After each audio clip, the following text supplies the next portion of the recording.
Buenos días, muchas gracias por venir. Gracias per essere venuto, profesores. Gracias a todos. Vamos a tener ahora un seminario sobre el gobierno económico de la Unión Europea. Lo va a impartir, como saben, la profesora Ainhoa Lassa de la Universidad de Alicante.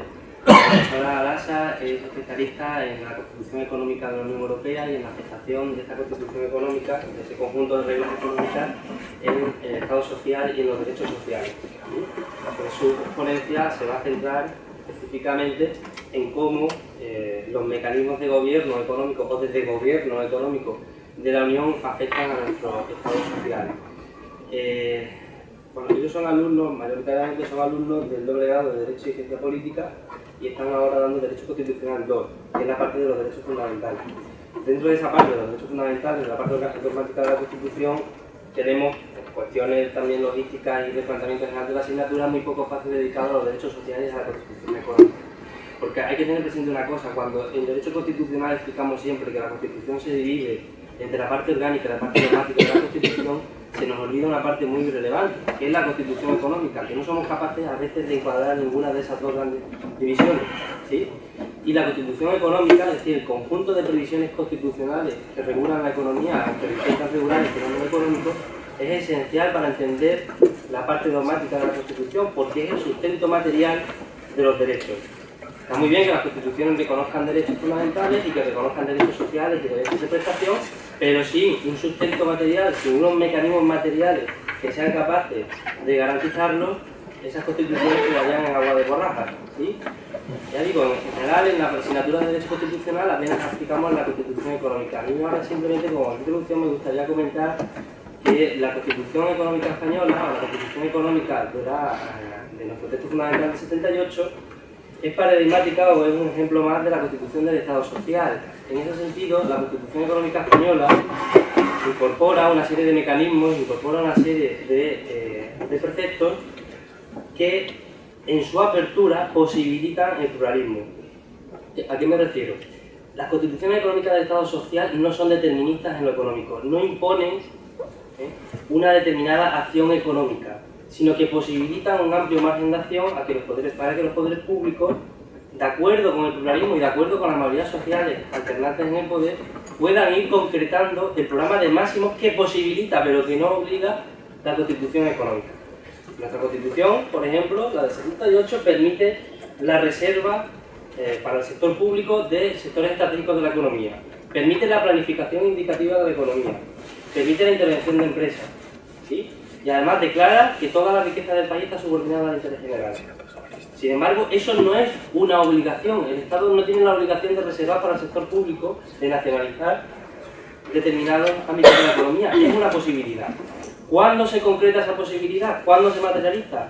Pues cuando los diferentes gobiernos, los poderes constituidos, en el uso del pluralismo político y por tanto de la democracia en el sentido ordinario del término, deciden hacerlo y utilizar los mecanismos que la Constitución Económica, en su apertura, en su ambigüedad, en su indeterminación, posibilita. Lo mismo pasa con la Constitución Económica Española que con la Constitución Económica Italiana, que para esto es paradigmática, una de las primeras del Estado social después de la Segunda Guerra Mundial. Hay una conexión muy fuerte entre la democracia y la concreción de la apertura de la Constitución Económica, ¿sí? Porque la democracia no es solamente que nosotros cada 4 años elijamos a un gobierno diferente, sino que ese gobierno diferente pueda llevar a cabo políticas, y sobre todo políticas económicas que sean también diferentes. Sí, la predominancia de lo político sobre lo económico se materializa en buena medida en la posibilidad que tiene lo político, ¿sí?, de amoldar, de configurar, de imponerse sobre lo económico. Y esa posibilidad la brinda la Constitución Económica del Estado Social en su apertura. Y la concreción de esa apertura es donde opera, en esa apertura es donde opera el pluralismo político.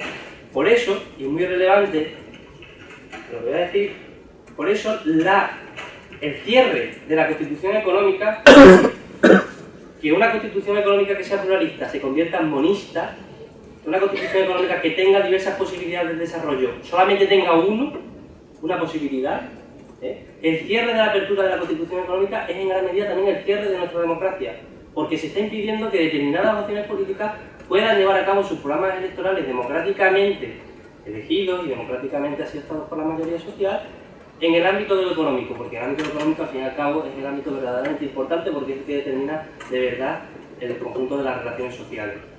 Por eso una determinación aséptica que no venga establecida en una esfera verdaderamente democrática de la Constitución Económica, es decir, un cierre de la Constitución Económica por esferas que no sean democráticas, es un cierre también de nuestra democracia. ¿Sí? Es un atentado, o por lo menos un ataque a una idea mínima del poder de la democracia y del poder de lo político sobre lo económico. Bien, en ese sentido, la Constitución Económica del Estado Social Española y su apertura ha sido cerrada, o ha sido paulatinamente o progresivamente cerrada por la Constitución Económica de la Unión Europea. ¿De acuerdo? La Unión Europea nos está determinando un determinado modelo económico y nos está determinando un determinado conjunto de relaciones dentro de esa, como en clase decía, esa lucha heraclitiana, de esa lucha de Anas y Mandro entre contrarios que impone la Constitución Económica del Estado Social.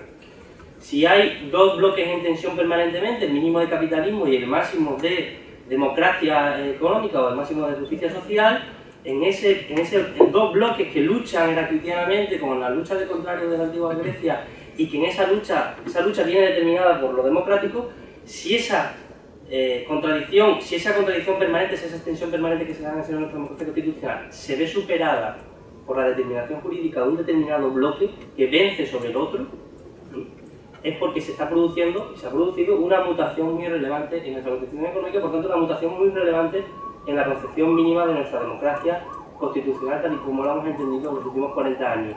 Y esa mutación, esa imposición de un bloque de contrarios sobre el otro, esa victoria al final la lucha de contrarios del Heráclito dentro del seno del Estado social, pues creo que se ha producido en los últimos años como consecuencia de el desarrollo y la consolidación de un determinado modelo de constitución económica de la Unión Europea que, gracias a su virtualidad, afecta de forma muy determinante también en los estados soberanos y en los estados internos y miembros de la Unión Europea. Sobre eso, en parte, sobre lo que va a hablar ahora Ainhoa, y lo va a ir concretando, y además con una perspectiva mucho más centrada en los derechos sociales que sobre todo su especialidad. Así que nada, le doy la palabra a ella, parece que me ha tocado un poco la voz, no sé por qué. Sí, habla de tu. Bueno, buenos días a todas y a todos, bon dia a totes y tots, benvenuto profesore, un piacere. Bueno, yo lo primero quisiera agradecer al compañero profesor y colega de Escuela Constitucional. Practicamos el constitucionalismo crítico, ya no somos tan minoritarios, ¿no? Cada vez contamos con mayores adhesiones que, bueno, pues que empiezan a cuestionarse por qué las constituciones no funcionan, por qué la ciudadanía, un concepto que habría también que concretar qué es ser ciudadano o ciudadana, ¿no? Porque antes de entrar a la ciudadanía ya veremos en la Unión, que es un tema que me gustaría abordar. En la Unión distinguimos entre los ciudadanos y ciudadanas que son económicamente activos, básicamente los que se pueden ganar la vida sin generar ningún tipo de coste al Estado, y los económicamente inactivos, ¿no? Entonces, desgraciadamente en nuestro país se está introduciendo ese discurso, ¿no?, del estatus de ciudadanía, donde cada vez se utiliza pues, con mayor neutralidad, de una forma además muchas veces capciosa, ¿no?, el tema de la inmigrantes irregulares, estos que viven de las ayudas, etcétera, ¿no?, cosificando además en colectivos. Ahora, bueno, pues el foco está sobre las mujeres, ¿no?, estas mujeres que viven de las ayudas de violencia de género, habría que matizar y especificar, ¿no? Bueno, pero como digo, cada vez hay más voces críticas, ¿no?, porque cuando yo empecé con este tema del gobierno bueno, yo no considero que haya un gobierno de la economía de la Unión Europea, pero cuando empecé con el tema de la construcción económica, no sé si le habrá pasado a Gabriel, fue por un tema personal. Yo cuando empecé mi tesis, en mi época era de la licenciatura, que eran 5 años de carrera, 2 años de estudio de doctorado, terminábamos y empezábamos la tesis. Entonces yo vengo de un pueblo que fue muy afectado por la reconversión industrial. Aquí en Valencia también pasó, en mi pueblo era sobre todo el sector de la metalurgia, la industria del metal. Tenía unas tasas de empleo altísimas al punto de que se independizó de Bilbao. Nosotros pertenecíamos a Bilbao y nos independizamos, nos desanexionamos. Pero en los años 90, cuando había que ingresar en la Unión Europea, yo por aquel entonces estaba en otros temas, no era todavía mayor de edad, ni mucho menos, bueno, pues las cosas empezaron a cambiar. Entonces, el núcleo que me rodeaba, de amigas y amigos, sus padres se vieron abocados al paro. Un paro que en principio iba a ser coyuntural, unos cuantos meses, Pero después el paro fue estructural, hasta el punto de que algunos de ellos, que se dieron en la calle con 48 o 49 años, jamás encontraron trabajo, a día de hoy. Claro, eso te hace estar cerca de una realidad dura y difícil, un pueblo que se va deteriorando, de la gente tiene dificultades para llegar a fin de mes, esto no es algo nuevo, que podéis llegar con la crisis, donde hay desahucios. Yo he visto desahucios en el año 95, puros desahucios. Entonces, cuando yo termino la carrera, yo siempre, mi finalidad era esa vocación, yo soy una constitucionalista soñadora, me gusta soñar. Entonces yo quería trabajar en este tema porque bueno, pues los poderes públicos no ofrecían a la ciudadanía unos derechos, sobre todo de naturaleza social, más garantistas. ¿Qué es lo que estaba fallando para nuestra Constitución? Reconoció en el artículo 1 que es un Estado social y democrático de derecho. Voy a ser muy crítica con la doctrina mayoritaria, cómo interpreta la forma de Estado social, porque de ahí viene también esas lecturas que se han hecho reductivas y limitadas de lo que debe ser la intervención del poder público en la economía.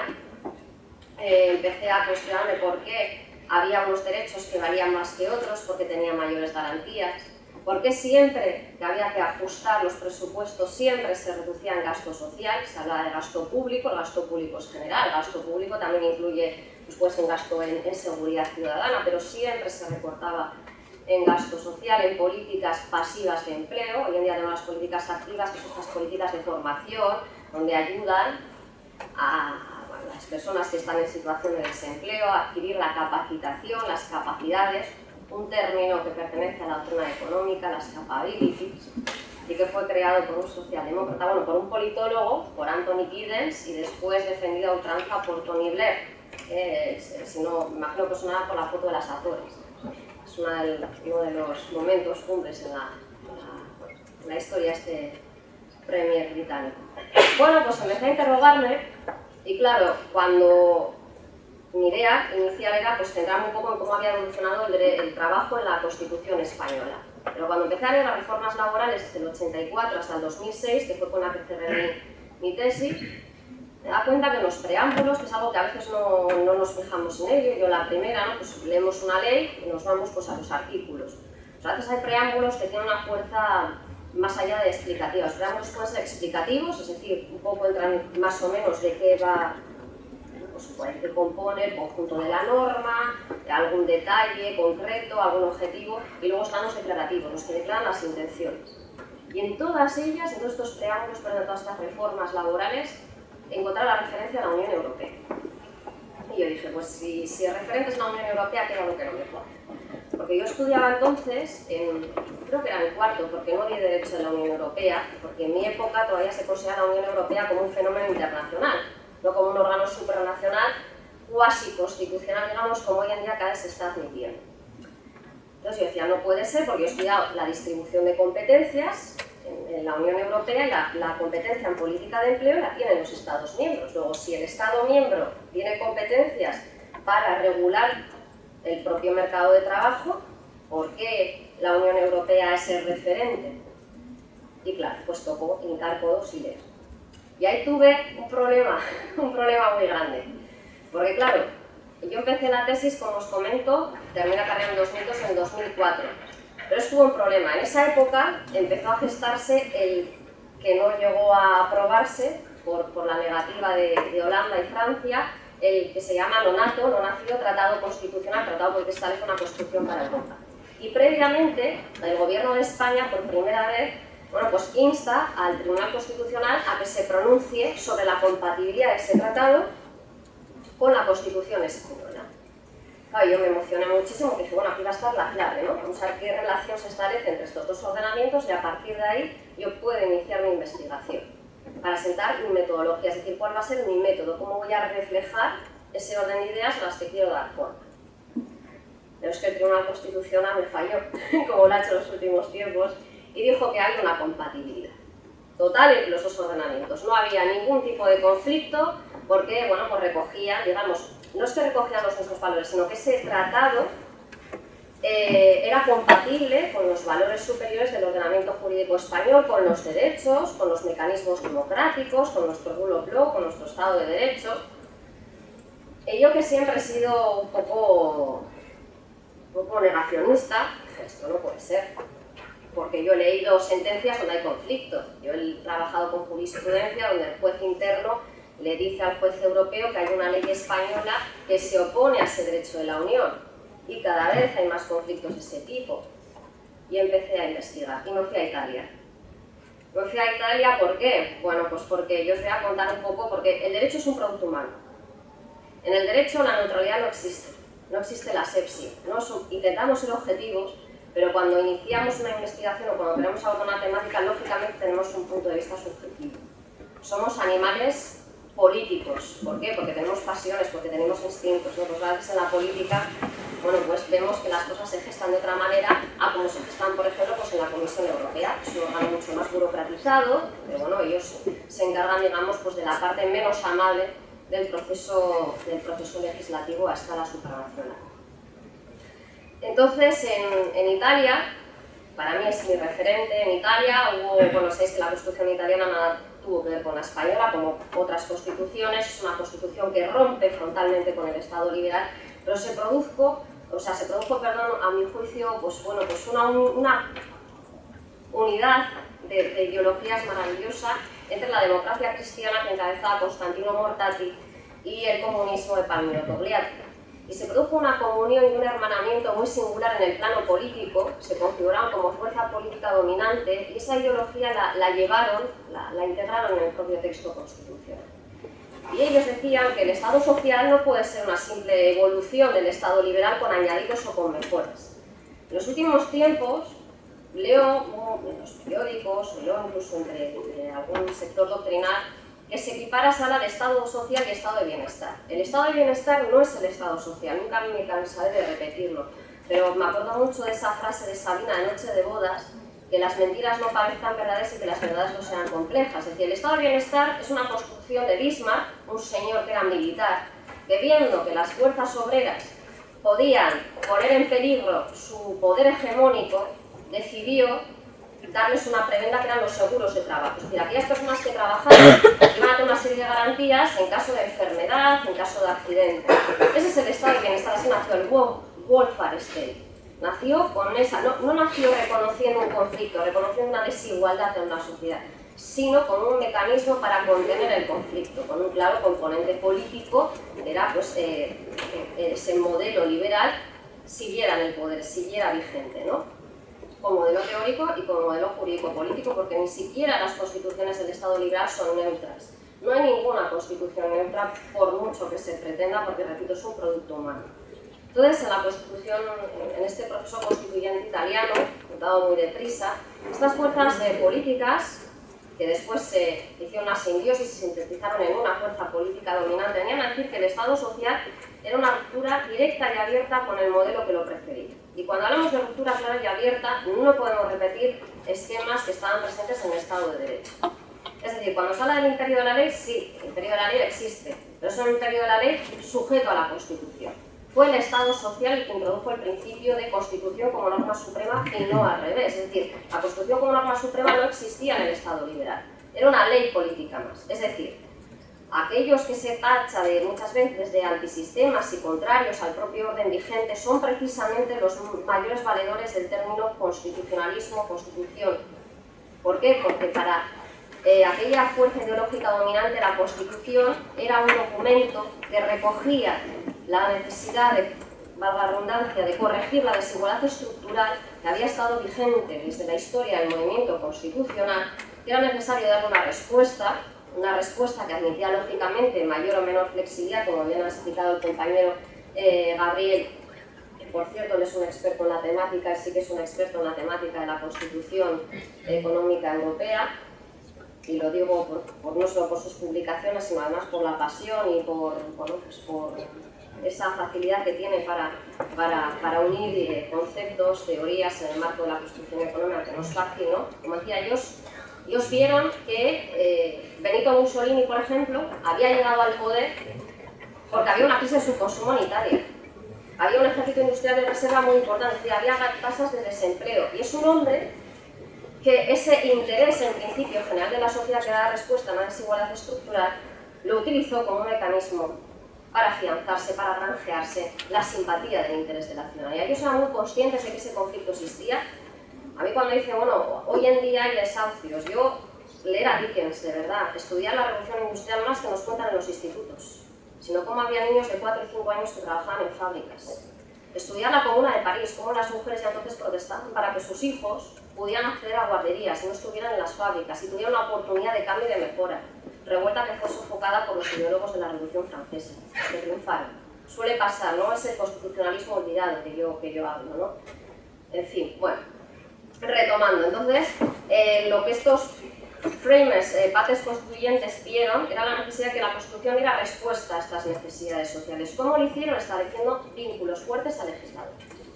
En la Constitución italiana, a diferencia de la Constitución española, cuando se habla de la necesidad de que los poderes públicos promuevan la igualdad estructural, a renglón seguido no se recoge como una, digamos, un deber de, sino como una obligación, que se va a concretar. Por cierto, hoy en día no es así, ¿eh? Hoy en día todas las constituciones son bastante similares, me refiero, no hay un constitucionalismo fuerte ni un constitucionalismo débil. Hoy en día el constitucionalismo social ha muerto, dicho sea de paso. Aunque formalmente lo tengamos en la Constitución, materialmente ha desaparecido porque las fuerzas políticas que lo sostuvieron ya no están y desafortunadamente pues creo que habrá de pasar bastante tiempo para que vuelvan a tener la fuerza y el empuje que tuvieron en su momento. Pero ya en Italia fue posible, como decía. ¿Cómo lo hicieron? Bueno, pues a través de lo que se denomina vínculo social. El vínculo social en el Estado social es el trabajo. El trabajo no solamente va a tener una dimensión económica, es necesario trabajar, el trabajo es un factor de cohesión social y económica, lógicamente las clases trabajadoras van a trabajar, cuanto más se trabaje, más se va a producir, porque tiene un modelo de producción en serie. A su vez, los salarios van a ser unos salarios que estén garantizados, es decir, el ámbito de negociación que van a tener los empresarios y la clase trabajadora va a ser un ámbito de negociación donde no va a estar las fuerzas del capital en una posición prevalente o predominante, sino que las clases trabajadoras se reconocen políticamente en la Constitución, la subjetivización del trabajo a través del reconocimiento de los sindicatos y su papel no solamente de corrector de esas desigualdades socioeconómicas que se producen en el marco de las relaciones laborales, sino también como interlocutores políticos en los propios espacios de toma de decisiones. Es una democracia social. El concepto de democracia social significa precisamente eso. Es un pluralismo, sí, pero es un pluralismo no solamente de las tradicionales fuerzas políticas, sino también de los intereses de clase. Y ese pluralismo social, aquí en España, tuvo cierta resonancia a través de las tesis de Díaz Díaz, que después las matizó, y son herederas de Abendroth, un marxista teórico alemán que se enfrentó a Posto, que es, digamos que Posto ha sido finalmente el que ha triunfado. Entonces, este constitucionalismo de la resistencia lo que venía a significar es que los derechos tienen sociales una dimensión política y una dimensión económica. La dimensión económica es el conflicto entre el capital y el trabajo. El mayor o menor garantismo para aquellos derechos sociales dependerá de que pues las capacidades de competir de las partes sean mayores o menores, y para ello los sindicatos necesitan contar con el beneplácito de los poderes públicos, y la subjetivización política también dependerá de esa aceptación, de esa sinergia, de esa comunión de intereses entre la sociedad de clases y los sindicatos como portadores de las fuerzas de los intereses de la clase trabajadora. Y es curioso, y utilizo muchas veces el término clase, porque si habéis estudiado los derechos, me has comentado que sí, ¿no? Cuando hablamos del principio de discriminación formal, sí que es verdad que el artículo 14 de la Constitución española no enumera una lista cerrada, habla de sexo, habla de edad, pero no veis en ninguna constitución del mundo, en ninguna resolución de ningún órgano jurisdiccional, la discriminación por razón de clase. A pesar de que uno de los términos que ha cobrado mayor fuerza con la crisis ha sido el término aporofobia, discriminación a los pobres.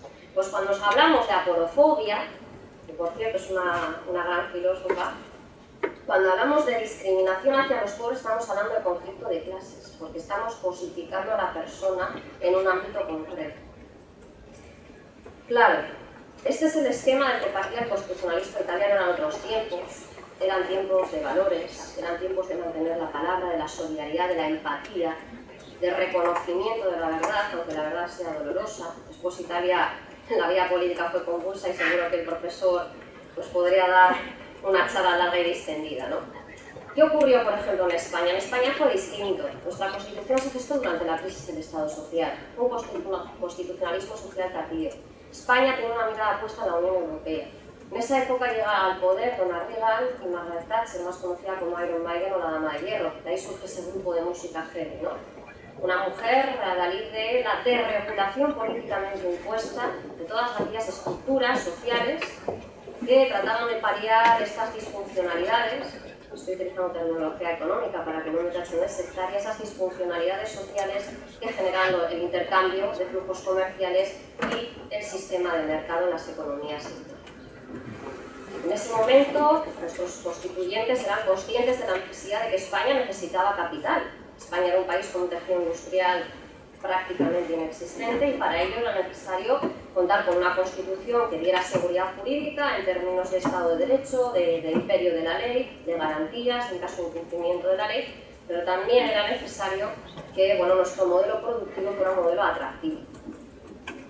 En España siempre tendemos a imitar mucho a la doctrina alemana y además siempre copiamos la doctrina alemana que nos interesa, ¿no? Y a veces discuto con colegas y siempre nos fijamos en Smith, ¿no? Por ejemplo, que es un clásico, nos fijamos en Posto, pero no nos fijamos, por ejemplo, en otros... No nos fijamos en los nazis. Bueno, no nos fijamos en otros expertos que estuvieron presentes también durante la República de Weimar, que fue un laboratorio. Entonces, claro, siempre tomamos aquella parte o la doctrina mayoritaria, finalmente acaba haciéndonos un poco concebir que pues esos postulados de determinados sectores de la doctrina alemana son los que encajan con nuestra Constitución, ¿no? En materia de Estado social, ¿cuál es el postulado que triunfó? El de Post. Os lo explico un poco rápido, si no entendéis me podéis... Discípulo de Carl Schmitt. Sí, otro que me encanta también, Carl Schmitt, es un hombre al que he seguido bastante. Bueno, si no entendéis algo os lo explico. ¿Qué es lo que decía Posto? Posto decía que en la misma Constitución no cabe el Estado de Derecho y el Estado social. ¿Por qué? Posto decía, el Estado social se va a realizar sobre todo en el ámbito legislativo, por parte de la administración pública. Y es un elemento desestabilizador para el Estado de Derecho, para la seguridad pública. Ponía el acento en la garantía de la aplicación de las normas, lo que yo llamo el formalismo irrestricto. Claro, con esta lectura es posible tener un Estado social en la Constitución, pero cuando se va a materializar nos vamos a ir al ámbito del legislador. ¿Y qué es lo que ocurre? Pues que cuando nos vamos al ámbito legislativo tenemos que ver si ese legislador o legisladora, sobre todo en masculino, tiene posibilidades de actuar y cuáles son los límites que se derivan de la Constitución. Y entonces aquí hay una discusión, incluso con el maestro Carlos de Cabo, en torno a los límites del Estado social. Bueno, el Estado social se interpreta por la doctrina mayoritaria como un principio jurídico. No se ha estudiado la diferencia entre principios y normas. Pero un principio jurídico, digamos que tiene una fuerza de garantía menor que si habláramos de una... Yo no me gusta dando el término de cláusula jurídica o principio estructural, pero sí, prefiero utilizar el término cláusula estructural. ¿Por qué? Porque si nosotros decimos que el legislador, a la hora de regular una determinada materia que conecta, por ejemplo, con el modelo económico, como ha comentado hoy en Gabriel, supongamos la necesidad de nacionalizar la energía eléctrica para evitar que haya un uso abusivo o especulativo. Si nosotros decimos que es un principio jurídico, los límites a los que va a estar constreñido el legislador van a ser menores. ¿Por qué? Porque se le va a decir, bueno, pues siempre y cuando esa nacionalización que usted haga, por ejemplo, no limite la libre competencia hasta límite tal que la haga, o hasta el límite que haga desaparecer la libre competencia.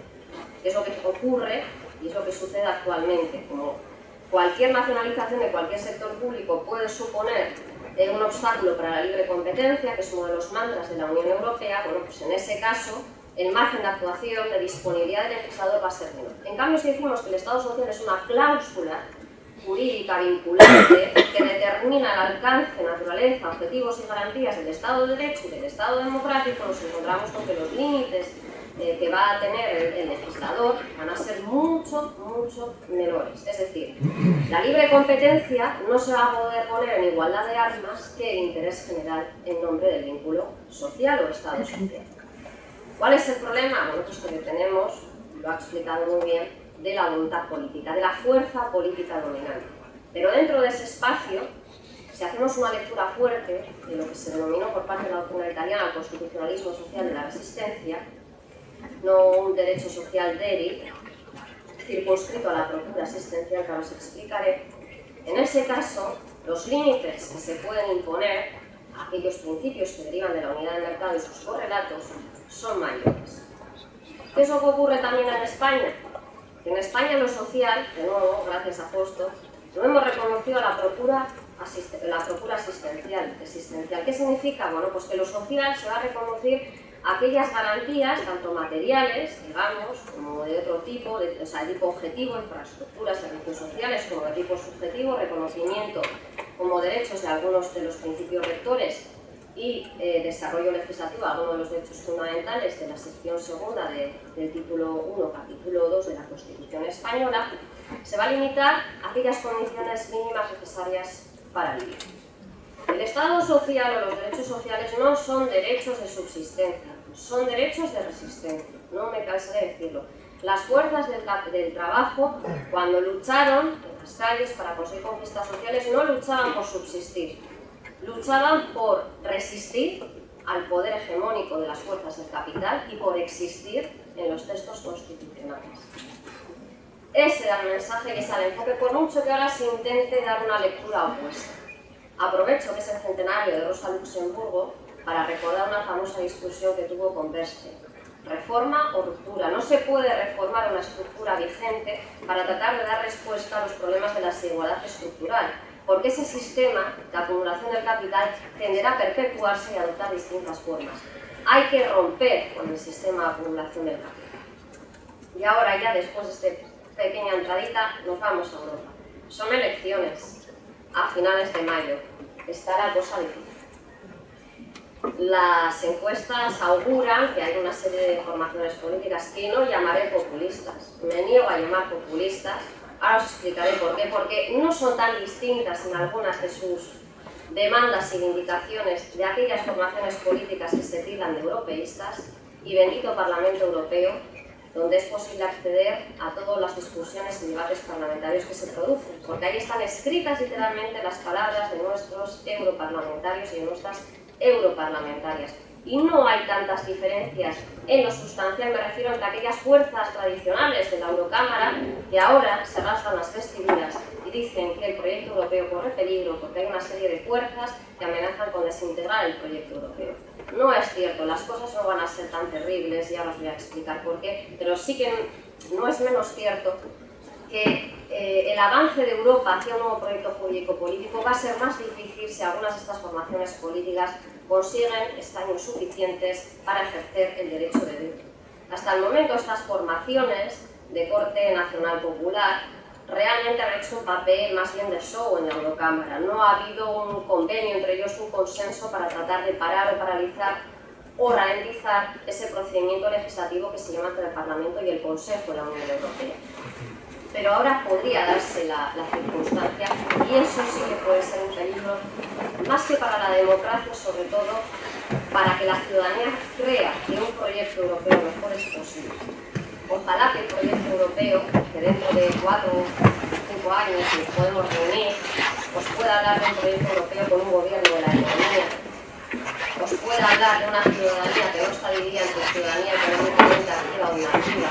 Ojalá os pueda decir que la tasa de feminización de la pobreza en Europa ha descendido, que la pobreza relativa que experimentan las clases trabajadoras se ha reducido, que la clase del precariado, como nueva clase que ha sustituido a las tradicionales clases trabajadoras, también es una leyenda urbana.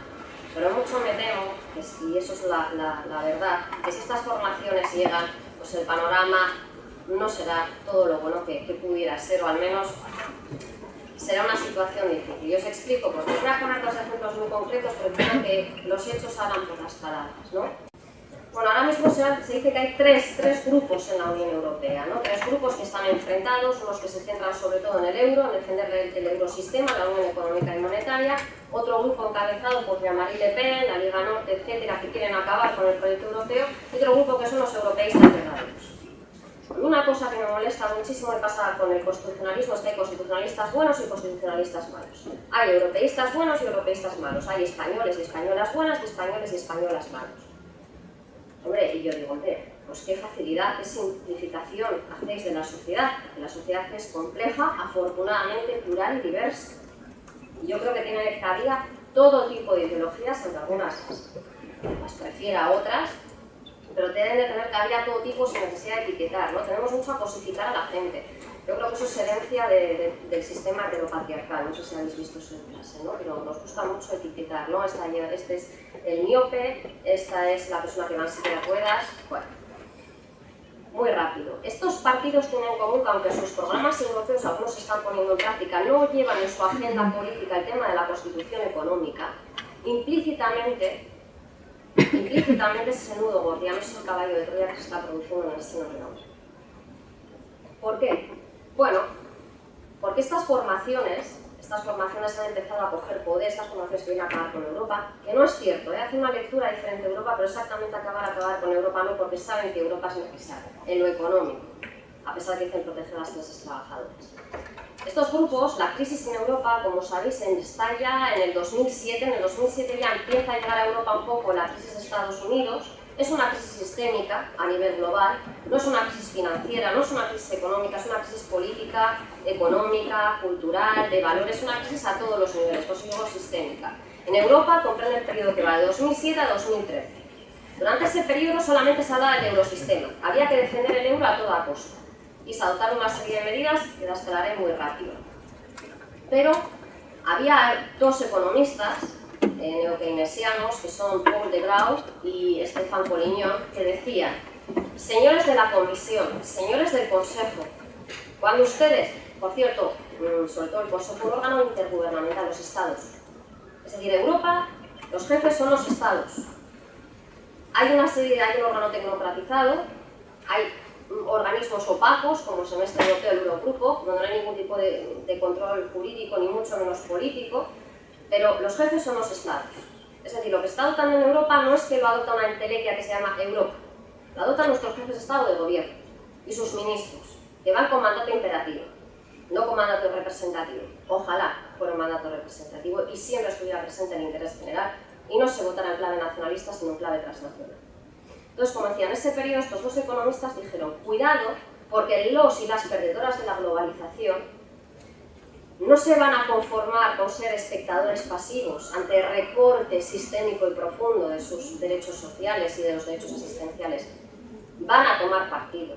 Y ese tomar partido ha significado un ascenso de aquellas formaciones que han dicho: Europa solo es una unión de mercados, si nos votáis a nosotros vamos a recuperar la soberanía, porque todo tiene que estar al servicio del pueblo. Claro, es un eslogan para una persona que está en una situación, pues un desempleado, una desempleada de larga duración, una mujer que tiene a varios hijos a su cargo, que está yendo de alquiler, que se enfrenta a un desahucio, pues francamente resulta un eslogan muy atractivo. Pero esto es mentira. Esas formaciones quieren sí renacionalizar Europa, quieren que desde Europa se devuelvan aquellas competencias que a su juicio han conllevado al desmantelamiento de los sistemas de bienestar nacionales. Pero ¿qué competencias? Si la política de empleo y la política social, que recogen los tratados, sigue siendo competencia de los Estados miembros. Ellos no hablan de acabar con el mercado único, ni con las libertades económicas. No hablan. Ni siquiera el Jean-Marie Le Pen, que tiene un programa más perfilado, habla de terminar con el eurosistema. Ella es muy consciente de que el hecho de rechazar el eurosistema le costó votos. No hablan de eso. Cuando hablan de renacionalizar Europa, en última instancia su propuesta es que Europa sea solo una Europa de los mercados. Porque vivimos en un mundo global y gestionar los intereses sociales desde la perspectiva nacional no tiene ningún sentido. Y menos con los tratados de libre comercio e inversión de tercera generación, que por cierto, el profesor Gabriel y la profesora Doración Guamán han escrito un libro estupendo sobre la lex mercatoria y las constituciones, o sea, digamos, porque con la lex mercatoria, con este derecho global del capitalismo financiero, las constituciones no existen. Es un juego de palabras, es un libro muy interesante donde podéis ver. En última ratio se sustancia en eso. No puede haber una autarquía social. Los estados son incapaces de gestionar lo social por sí solos. Son incapaces porque no estoy diciendo que no sea posible en un futuro, pero a escala global es inviable. ¿Por qué? Porque nuestra deuda pública la tienen inversores extranjeros. Tenemos que ser realistas. Y un inversor extranjero va a poder cuestionar una decisión política que suponga un recorte de sus expectativas de beneficios a largo plazo. Entonces, la lucha está en Europa. y los límites al mercado global, a un mercado que no se autorregula, que se desregula a través de los propios estados, los estados los que van retirando aquellos límites que pueden entorpecer el desenvolvimiento del mercado, está en Europa. Está en esos espacios transnacionales donde la ciudadanía no tiene acceso, donde los parlamentos estatales y mucho menos los autonómicos lo máximo que pueden hacer es cuestionar si esa norma afecta a alguna de sus competencias. Pero el espacio de toma de decisiones políticas muchas veces ni siquiera es el Parlamento Europeo. Es un semestre europeo que es un ciclo de coordinación de las políticas macroeconómicas y presupuestarias de los Estados miembros, donde se habla incluso de cómo se deben modernizar los mercados de trabajo, las famosas reformas estructurales. Ahí no están presentes ni interlocutores sociales, ni aquel parlamentario o parlamentaria a la que habéis votado, no están presentes. Son reuniones opacas. No hay posibilidad de algún tipo de control político, no hay ningún tipo de control jurisdiccional. Las recomendaciones del semestre europeo no son fiscalizables ante el Tribunal de Justicia de la Unión a través de una cuestión prejudicial interpretativa. Ahí es donde está el espacio, ahí es donde debemos centrarnos. Porque un derecho vale lo que valen sus garantías. Si los Estados miembros recuperan derechos, pero carecen de las garantías para hacerlos efectivos, el grado de desafección de la ciudadanía será mayor. Entonces, eso por un lado. Ejemplos de por qué tienen tanto en común estos partidos, aunque no lo parezca. Bueno, cuando empezó el Brexit, David Cameron, muy ufano, sabéis que dijo: si gano las elecciones voy a celebrar un referéndum para que decidáis si queréis pertenecer o no a la Unión Europea. Y ganó, y lo tuvo que celebrar. Ante la previsión de que ese referéndum pudiera decantarse a favor de la salida del Brexit de la Unión Europea, hubo una reunión de jefes de Estado y de Gobierno en el 2016 que se cristalizó, que cuajó en una decisión sobre el nuevo régimen para el Reino Unido. Uno de los puntos donde se fragó un consenso sin necesidad de recabar apoyos fue con respecto a la ciudadanía que se desplaza para buscar trabajo al Reino Unido económicamente inactiva. Decía Tony Blair, ¿verdad? Que estoy con Tony Blair, que no... Disculpad, Sí, que me ocupa de lapsus. Decía David Cameron que, claro, el sistema de bienestar inglés estaba en peligro, porque tenía tanto turismo social de Bulgaria, de Rumanía, de Polonia, que estaban desmantelando, que era insostenible mantener ese sistema de bienestar. El resto de jefes de Estado o de Gobierno, en vez de defender una de las libertades económicas fundamentales, como es la libertad de circulación, dijo: sí, dijo Alemania, es que yo tengo el mismo problema. Yo tengo mucho rumano en mi país que pone en peligro mi sistema de seguridad social. Es que Dinamarca dijo lo mismo. Y se recoge, y está leído, con un sesgo discriminatorio y racista con respecto a la ciudadanía de la Unión, porque nos catalogan en activos económicamente y inactivos económicamente. Esto no lo hace Jean-Marie Le Pen cuando habla de los sirios. Esto se hace con la ciudadanía de la Unión. Es decir, los que critican a Jean-Marie Le Pen, como el ejemplo, o a Matteo Salvini lo que dice de los refugiados sirios, son los mismos que admiten una decisión fechada en febrero de 2016 y que es visible para todos vosotros, que es necesario poner límites a la ciudadanía móvil económicamente inactiva, porque puede generar una carga insostenible para el mantenimiento de los sistemas de seguridad social nacionales. Y alguno y alguna me diréis: hombre, no, tiene lógica, que una persona no puede estar viviendo eternamente de las ayudas, entonces es una persona que está capacitada para trabajar. Por supuesto. Esto no es un estado clientelar o asistencial, es un estado social. Pero yo os voy a explicar por qué la mayoría de las personas de estos países de Europa del Este se trasladan a otros mercados de trabajo más atractivos. Cuando se produce la ampliación de los países de Europa del Este en Europa, sobre todo se les pidió que tuvieran unas condiciones necesarias para poder ser competitivos en el marco del mercado único europeo. Estos países no podían competir a nivel industrial y tecnológico. Acaban de salir de una dictadura, no comunista, las dictaduras no tienen ideología, acaban de salir de dictaduras y necesitaban relegitimarse democráticamente frente a la ciudadanía. ¿Qué es lo que se hizo? Bueno, pues pasaron de un extremo al otro. Abrazaron un modelo neoliberal salvaje con un desmantelamiento de todas las estructuras de bienestar y, claro, se produjeron una serie de desajustes importantes. Entonces, la gente de esos países, la ciudadanía europea, ciudadanas europeas como yo y ciudadanos europeos, vieron que por el mismo trabajo en otros países se les podía pagar 4 y 5 veces más. Y se marcharon a esos países para mejorar sus expectativas de vida. que es un derecho absolutamente legítimo, mejorar tus expectativas de vida, mejorar tu vida si quieres tener una familia o no, tener la posibilidad de optar, en vez de ir en tren, de tener un coche si trabajas. Cuando no había crisis, ese excedente de mano de obra se podía absorber, por cierto, muchísimas veces en trabajos precarios que no querían los nacionales de los países donde se desplazaban, sobre todo el sector de la hostelería, el sector del turismo. Pero claro, cuando estalló la crisis era imposible absorber esos flujos extra que había de oferta de trabajo. Y ahí fue cuando la ciudadanía se empezó a dar cuenta que había mucho polaco, habéis visto imágenes en Reino Unido cómo se golpeaba, también la ciudadanía española, y fue cuando se habló. Bueno, pues los dirigentes, los jefes de Estado de Gobierno de la Unión Europea han admitido tácitamente que esta ciudadanía móvil económicamente inactiva es una carga. Por lo tanto, ojo con los discursos. Como veis, no dista mucho, ya os pongo el ejemplo contrario. Bueno, cuando se toma esa decisión, Viktor Orbán, un gran demócrata en la Unión Europea, presidente de Hungría, puso el grito en el cielo, claro, porque había población húngara que se desplazaba al Reino Unido para mejorar sus expectativas de vida. Y se quejaron, diciendo que bueno, eso supone un agravio comparativo y ir en contra del mercado de la Unión Europea, en contra de las libertades económicas, y yo decía, el mismo Viktor Orbán que dice que el culpable de la crisis de bienestar de su ciudadanía es el mercado, discurso ambivalente y dual. Pero cuando hubo la crisis humanitaria, el genocidio al que Europa está asistiendo cómplice, porque no estamos haciendo nada, mientras ciudadanía de un país está siendo asesinada impunemente y está en manos de mafias, hay niños que llevan a Europa sin acompañar que desaparecen, como se denuncia sistemáticamente por las ONGs, eso debería ser una cuestión prioritaria en materia de seguridad. ¿Dónde están esos menores no acompañados? Que han llegado porque en su país su vida corría peligro. Y se llegó a la necesidad de establecer un reparto de cuotas. Y Hungría dijo que no cumplía con esas cuotas porque traer inmigrantes a su país suponía trasladar una carga, una presión con respecto a su sistema de bienestar. Y el resto de países se indignaron. Como veis, el discurso es ambivalente. Te indignas porque un señor que está diciendo que traer a estos inmigrantes va a suponer la necesidad de hacer ajustes presupuestarios para repartir el bienestar. Y no pones el grito en el cielo cuando tú admites que si un ciudadano o una ciudadana de la Unión Europea quiere mejorar también sus expectativas de vida, no es una carga económica.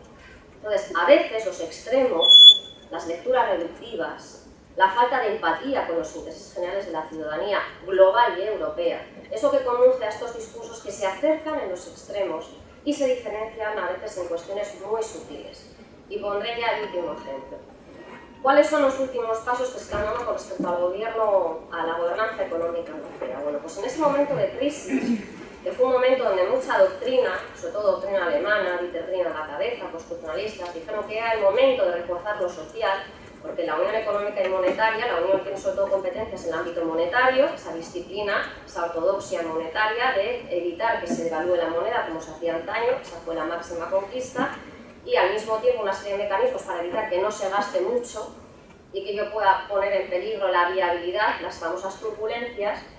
Pues no se hizo nada en lo social, no hicieron caso, adoptaron mecanismos que en vez de corregir el modelo que había conducido a esa desigualdad estructural, porque en Europa se alcanzaron cotas de pobreza y de desempleo preocupantes, se hablaba de una gran recesión, y apareció el fantasma en muchos países de la crisis de su consumo, sobre todo en Alemania, de ahí esa autoridad tan restrictiva a la hora de negociar. Cuando Alemania se olvida que en el año 2000 tenía 2.400.000 parados. Y a Alemania y a Francia, en el año 2004, se les aplicó un pacto de estabilidad y crecimiento, es decir, unos mecanismos de control más flexibles. Y gracias a eso, y a otras medidas, que después han tenido unos desajustes sociales importantes. En Alemania la pobreza en la tercera edad es un fenómeno al alza, con los minijobs y minijobs, problema que se dará en España, si seguimos con esas tipologías contractuales. Se les dio esa oportunidad. ¿Por qué? Fue una cuestión geopolítica interna. Francia y Alemania en las locomotoras, Grecia no importaba. Dicho sea de paso, la situación era la misma. Sí que es cierto que en Grecia había una corrupción endémica, seamos honestos, pero no es menos cierto que era una corrupción endémica generada por las élites políticas y bancarias, no generada por la ciudadanía. Con lo cual habría que disociar también el reparto equitativo de las culpas y la responsabilidad. Entonces no se hizo nada. Pero cuando vieron que empezaban a abstener de Marine Le Pen, la Liga Norte, el Fidesz, Alternativa por Alemania, en el 2015 la Comisión dice: nos vamos a volver socialistas. Vamos a tratar de introducir lo social en esta gobernanza económica y europea. ¿Cómo? Pues su mecanismo estrella es un pilar europeo de derechos sociales. Se aprobó en noviembre de 2017 en la Cumbre de Gotemburgo para un empleo justo y política social. El Pilar Europeo de Derechos Sociales se estructura, tiene 20 principios que se articulan en 3 capítulos. Primer capítulo, igualdad de oportunidades de acceso al mercado de trabajo. Segundo capítulo, condiciones laborales justas. Tercer capítulo, protección e inclusión social. Suena estupendo. Problemas del Pilar. El Pilar se aplica solo en el ámbito de la zona del euro. Y podríais decir, pues tiene sentido porque precisamente los países que están en el euro son los que más han sufrido esos desajustes necesarios para conseguir una estabilidad macroeconómica. Pues no, porque si establecemos una dimensión social o establecemos la consecución de lo social en Europa a doble velocidad, es decir, los países del euro se van a beneficiar de estas medidas teóricamente sociales, mientras que el resto de países no, empezamos mal.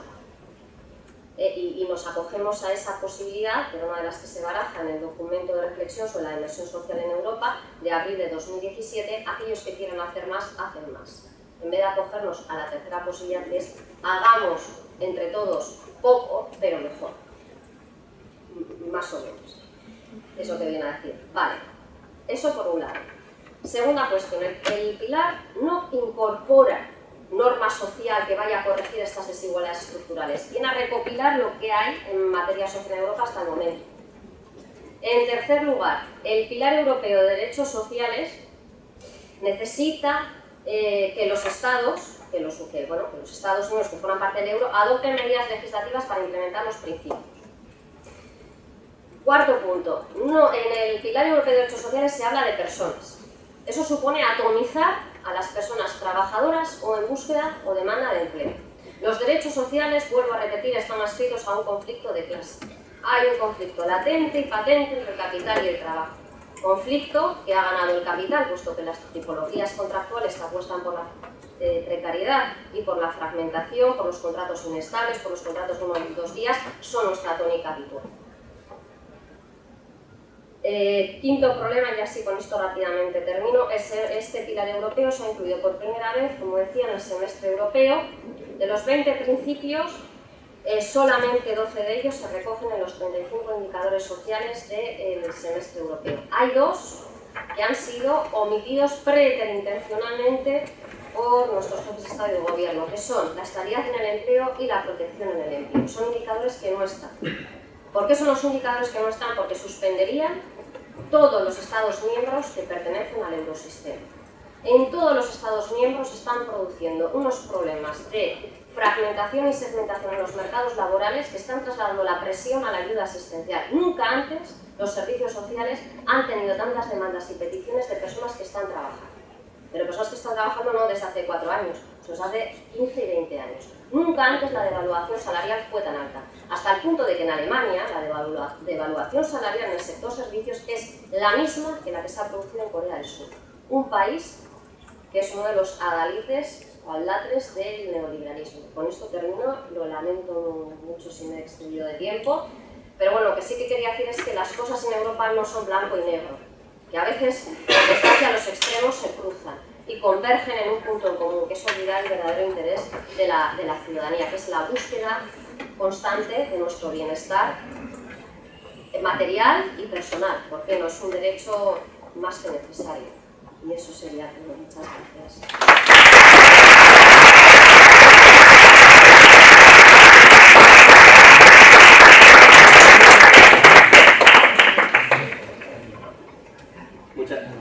Muchas gracias, qué casco.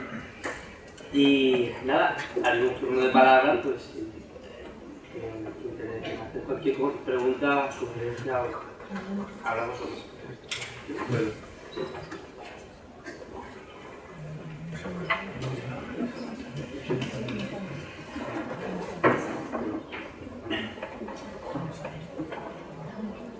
No está Andrés, siempre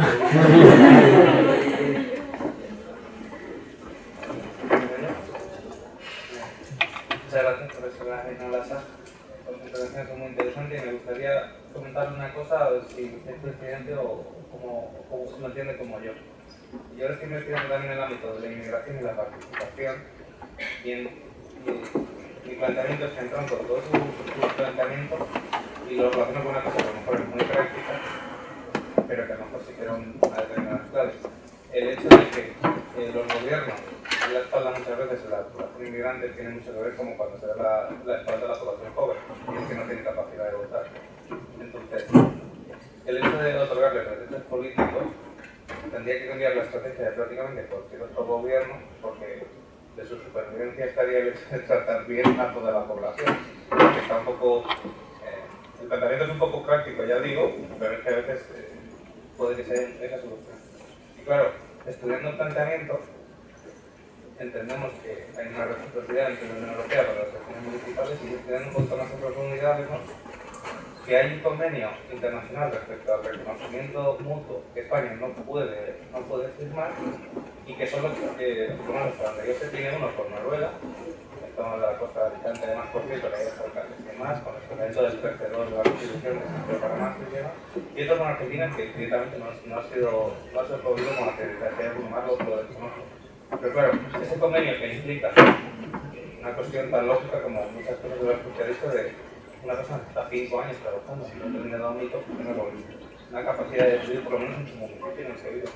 Claro, si eso no se expande al ámbito también extracomunitario de alguna manera, es muy difícil que las políticas públicas puedan también reconocer los derechos sociales y darle la importancia como ciudadanos, porque el mismo planteamiento tan económico y electoral de los partidos políticos. Así que, bueno, es un poco planteamiento que yo estoy desarrollando también, quería saber tu opinión, si esos derechos políticos van tan directamente relacionados con los derechos económicos y sociales que se Sí, comparto plenamente.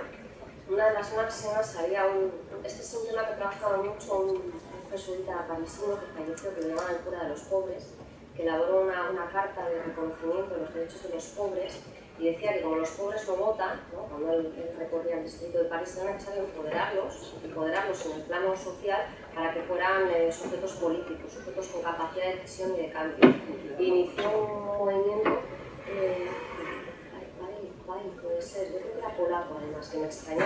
Siempre los polacos han tenido ese sesgo más individualista, más que la pobreza, entonces sobre todo de mantener la doctrina, la pobreza, pero luego no te lo comento.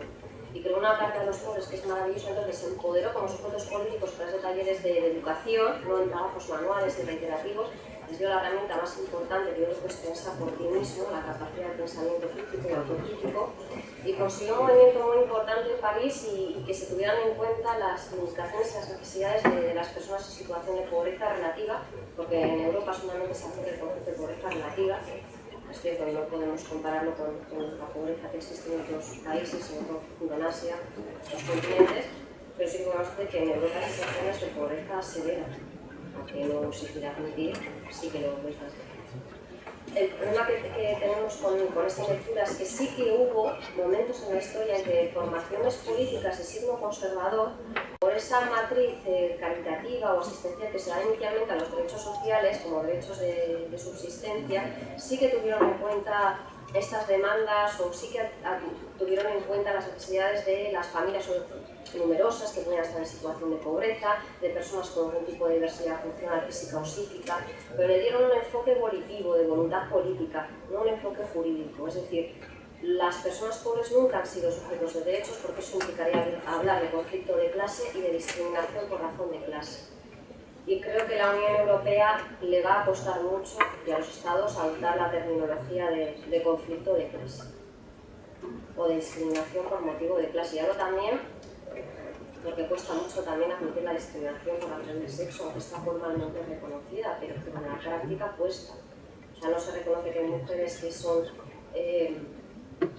madres solteras con hijos a cargo, ¿por qué son las principales, digamos, afectadas por la pobreza? ¿Por qué la feminización de la pobreza tiene nombre de mujer con 2 o 3 hijos a su cargo, de familia monoparental, normalmente que procede, por ejemplo, de países del cono sur de América, la interseccionalidad? Entonces, yo el tema lo abordaría desde la perspectiva interseccional. Confluye muchas discriminaciones que los vectores políticos no son capaces de aprender el discurso de la interseccionalidad, porque ello supondría reconocer el fracaso del sistema tal y como ellos lo han articulado. Sistema económico-productivo que después han tratado de juridificar cuando han alcanzado el poder a través de la distinta normativa.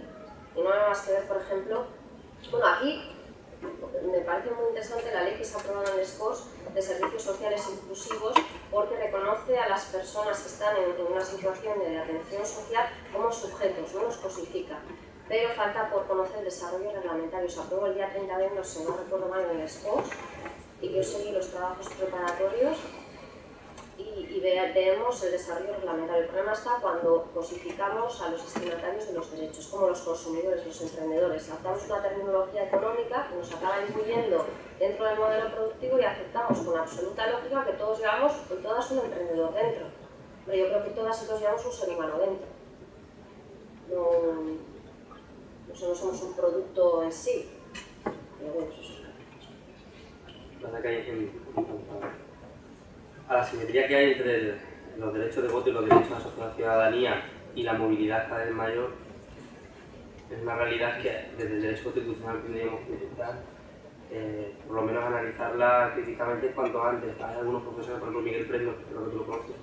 Miguel estudia mucho este tema. ¿Por qué? Porque tenemos unos derechos asociados a una ciudadanía y un concepto estático del siglo XIX, donde la gente apenas se movía, que hoy se aplican a sociedades que tienen una movilidad enorme, sobre todo en personas que pues, tienen problemas económicos fuertes y necesitan ir a otros mercados laborales, como se dice ahora, a otros países para garantizar al menos su subsistencia. Por ejemplo, España tiene ahora mismo millones de personas que están fuera de España viviendo, bueno, mis amigos que están en Inglaterra, en Francia, en Alemania, y sin embargo en esos países, aun siendo europeos, no se les considera como nacionales de esos países. Yo no digo tampoco que se les considera como nacionales, pero por lo menos que se reconozcan más derechos políticos. Creo que habría que romper un poco la concepción estática del reconocimiento de derechos políticos asociados única y exclusivamente a la ciudadanía e intentar abrir un poco más el nomos de la ciudad.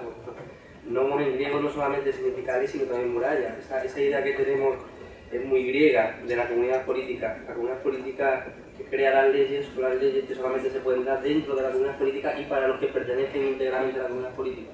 Cuando habría que romper esa muralla y que hubiera estadios intermedios de disfrute de derechos que no estuvieran asociados y vinculados únicamente a la ciudadanía. Y eso, que aparte también la pregunta del compañero, pues serviría no solamente para empoderar, que es un verbo que yo odio, para aumentar la capacidad de concienciación ciudadana de las personas y sobre todo también vincularlas a la nueva comunidad política a la que pertenecen y poder también, por tanto, luchar políticamente por sus derechos sociales y por la garantía de lo mismo, que creo que era también por ahí por donde iba la pregunta. Pero si te fijas, esa muralla cuando se rompe también es para mal. Porque, por ejemplo, el hecho de los compatriotas que están en el extranjero, hasta el tema del corrolado y todo esto, que complica todavía más.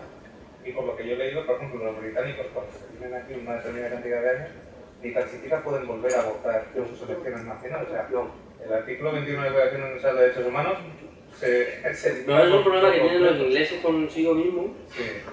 Cosa muy inglesa, ¿no? Están fuera y están fuera. Es que están fuera, yo lo conozco porque gente de mi pueblo que son mayores y llevan 6 o 7 años viviendo en Valencia de Alcántara y digo, bueno, ¿y van a votar a las elecciones inglesas? No pueden. Ya no pueden. Pero tampoco pueden votar en español, claro. Es que son una especie de apátridas, jubilados graciosos de sobrevivientes, pero no son ciudadanos ni de su propio país ya. Pero es una cosa... Pero ya sabes que en materia de derechos humanos Inglaterra tiene sus especificidades, todavía están luchando para ver si se reconoce el derecho de voto a los presos con la doctrina del Tribunal Europeo de Derechos Humanos, que no le han hecho mucho caso. País de Inglaterra es un país peculiar. Y porque la identidad se construye como una identidad nacional. No como la identidad constitucional no significa, no tiene como equivalente a la identidad nacional. Con frecuencia se apela a la identidad constitucional con la nación y no tiene nada que ver. La identidad constitucional trasciende el término nación. Es mucho más plural, rica y compleja. ¿Por qué? Porque se nutren otros ordenamientos que se interiorizan.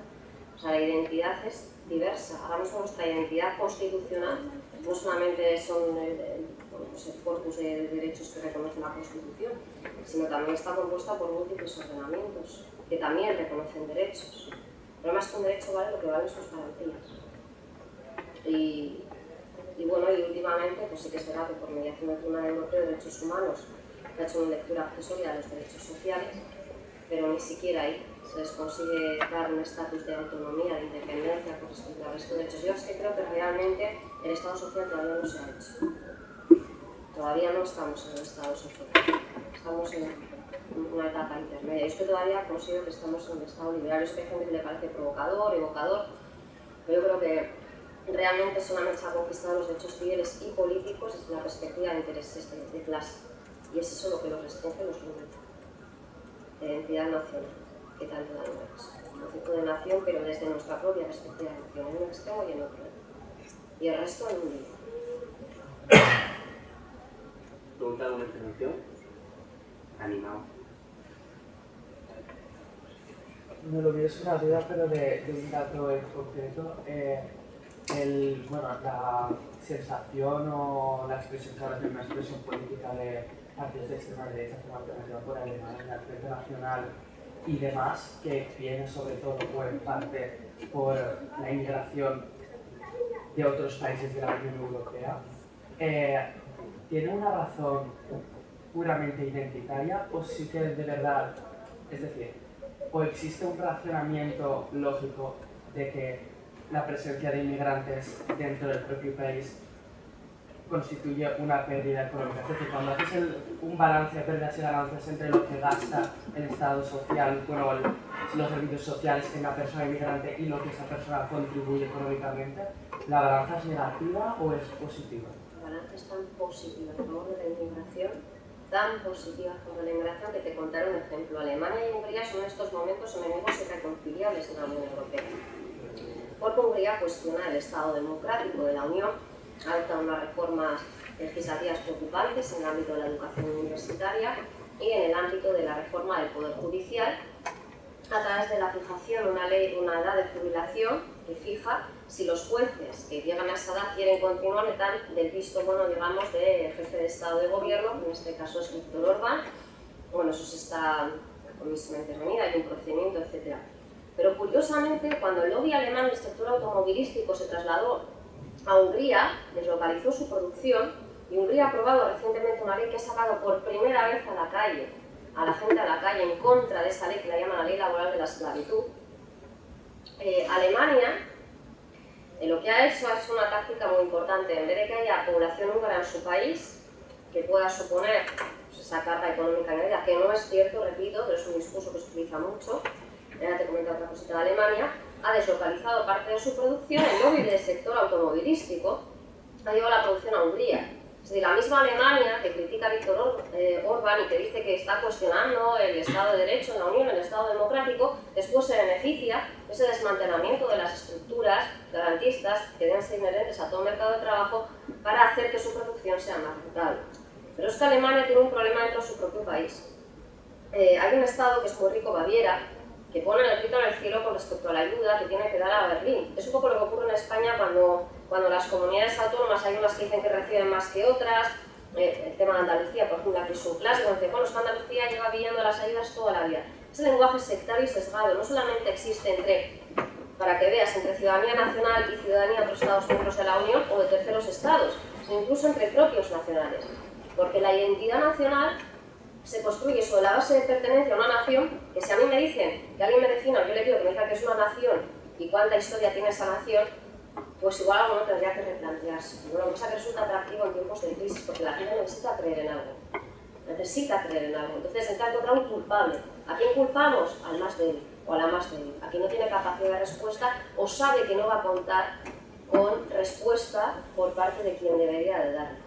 Pero en el caso de inmigrantes, es decir, la recepción de inmigrantes, el inmigrante es positivo completamente porque no has comentado el tema de deslocalizar empresas a países pues, que tengan menos protección social, por tanto está claro que será más rentable para la empresa. Pero el hecho de que un inmigrante, como por ejemplo un húngaro que va a Alemania, el húngaro será positivo económicamente, es decir, colaborará, aportará más de aquello que gasta en servicios sociales. Lo digo por si, nada, por dotar de significado a lo mejor los movimientos nacionalistas alemanes o achacarlos a simplemente un movimiento identitario y, digamos, un poco racional. No. A ver, en Alemania la inmigración que se está pidiendo es una inmigración altamente cualificada. Mientras que la tarjeta azul o la Blue Card famosa de la Unión Europea, sobre todo sitios que sean con el perfil de ingenieros, ingenieras, etcétera, ¿no? Es el tipo de inmigración que se demanda. Si tú vas, por ejemplo, como ciudadano de la Unión a Alemania en busca de mejorar tus expectativas vitales, te vas a tener que apuntar en una Bytjob, que es como una especie de oficina de empleo, y te van a asignar un mini-job o un mini-job. que va a variar en el dinero que percibas. 430, no llega a 700 euros. Vas a tener que trabajar X horas a la semana, lo que te digan, cuando te digan, tienes que tener disponibilidad. Si te niegas a aceptarlo, pierdes automáticamente esa ayuda. Y si te quieres inscribir para tener otro tipo de ayuda social, te van a poner pegas como hace en Bélgica. Y tendrás que abandonar el país porque te llegan una carta de expulsión.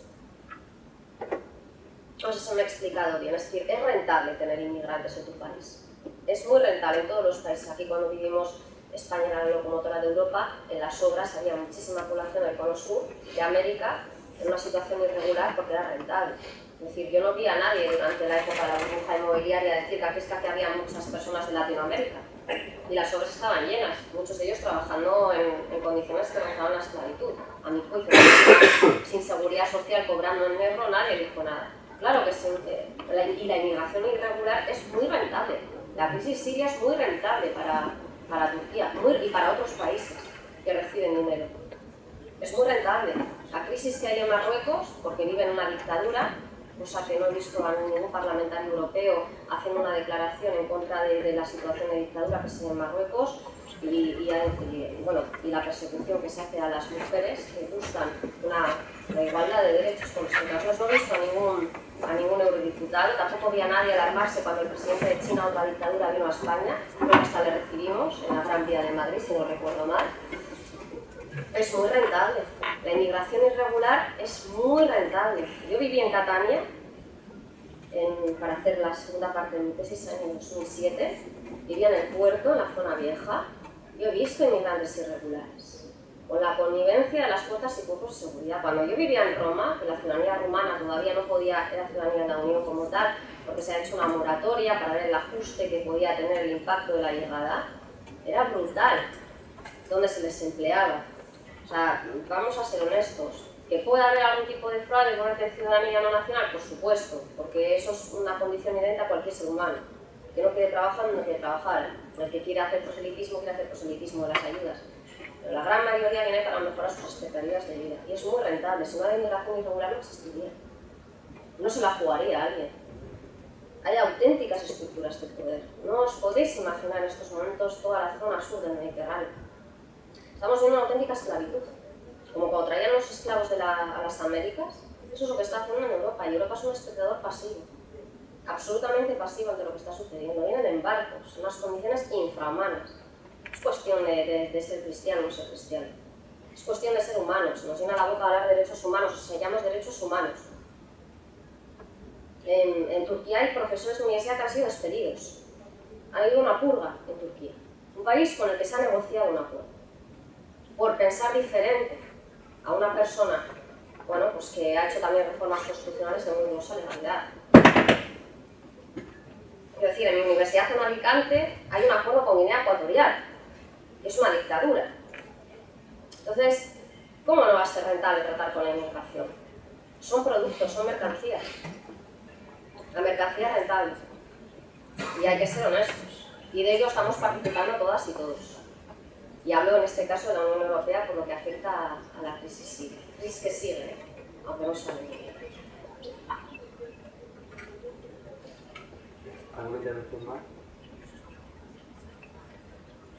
Esa cuestión que plantea Ferran sobre cuál es la causa del auge del nacionalismo actual en Europa, a mí siempre me gusta, ya no la primera vez que hacen esta pregunta en un foro, no ellos, sino otras personas, las causas de Alternativa por Alemania, de la Liga Norte en Italia.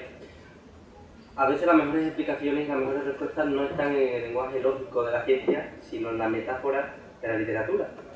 Que para ello, por cierto, la literatura española es bastante buena. En el Siglo de Oro, el último de nuestros representantes, que fue Calderón de la Barca, tiene un drama, una obra de teatro que es muy desconocida, que yo sepa solamente se ha representado una vez, que fue cuando él mismo la estrenó en el Palacio Real, que se llama El Moderno Prometeo, Frankenstein de Shakespeare. Bueno, en esta obra, Calderón explica cómo Prometeo, que imaginariamente vive en el Cáucaso, en un pueblo pobre, donde la gente lo único que se dedica es a la mera supervivencia, pero que no tiene ningún medio para mejorar su propia existencia, no tiene inquietud cultural, no tiene nada. Prometeo, que vive en ese pueblo del Cáucaso, se va a recorrer todo el mundo y aprende la ciencia, aprende literatura, aprende a escribir, lo metemos en el símbolo del conocimiento humano y regresa al Cáucaso, regresa a su pueblo. Y entonces les intentan en una pizarra explicar, mirad, estas son las ideas modernas, así podemos mejorar nuestra convivencia, así podemos mejorar nuestra sociedad y nuestro estado. Y nadie le hace caso porque todo el mundo quiere vivir con la lógica antigua. Nadie quiere reformarse, nadie quiere que las cosas cambien. Y Prometeo queda completamente exhausto, no sabe qué hacer, se vuelve otra vez ya a viajar por todo el mundo y ya de mayor, antes de morir, regresa al Cáucaso. Y en vez de explicarles en una pizarra de forma lógica qué es lo que tienen que hacer para mejorar su propia existencia y para ser una sociedad moderna como era la que él había conocido en el exterior, les presenta un ídolo. Él ha creado un ídolo, ha creado un mequetrefe, una especie de espantapájaro, para que recen ante él y les dice que ese es el nuevo Dios del progreso. Y enseguida se someten. ¿Qué nos dice Calderón con esa anécdota o con esa metáfora? Que muchas veces lo que hacen los nacionalismos es, ante soluciones o ante la falta de soluciones racionales, de tipo racional, lo que nos presentan es un mito, lo que nos representan es un dios, lo que nos representan es algo simbólico y eso la gente lo compra mucho mejor porque es más directo que posibilidad de soluciones racionales. Entonces cuando nos están diciendo continuamente que la inmigración puede ser rentable, aunque eso ya sea de por sí bastante mercantilista, el hecho de pensar de que si las personas que vienen son o no rentables en términos económicos. Cuando nos están diciendo los datos que la mayor parte de estos partidos políticos han surgido como consecuencia de la crisis económica y no precisamente de la presencia de inmigrantes en estos países que era mucho anterior al surgimiento de la crisis.